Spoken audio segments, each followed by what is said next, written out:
और इससे कबल चेयरमैन तहरीक इंसाफ इमरान खान की जानिब से ट्वीट किया गया जिसमें उन्होंने कहा कि बस बहुत हो गया, खान का मुखालिफिन को चैलेंज। तो शखाना से मुतालिक बेबुनियाद इल्जामात के आलेकारों को अदालत ले जाने का ऐलान। अपनी ट्वीट में कहा कि गुज़िश्ता रोज़ जियो और खानजादा ने हैंडलर्स की मदद से एक जालसाज के जरिए मुझ पर बोहतान तराशी की। मैंने अपने वकला से बात की है और मैं जियो, खानजादा और जालसाज के खिलाफ न सिर्फ पाकिस्तान बल्कि यूके और अरब मुत्तहदा अमारात में भी कानूनी कार्रवाई करूंगा।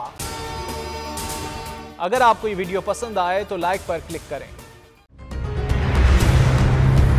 कप्तान का हकीकी आजादी मार्च, बोल न्यूज की खुसूसी कवरेज। ये एक फैमिली मार्च है। हकीकी आजादी मार्च जो है जीटी रोड पर रवां दवा है। बोलने की हक और सच की बात। इमरान खान के कंटेनर के करीब फायरिंग का वाकया पेश आया, फायरिंग से जख्मी, अस्पताल मुंतकिल। कातिलाना हमले से किया पर्दा चाक, बोल हमेशा बना आवाम की आवाज।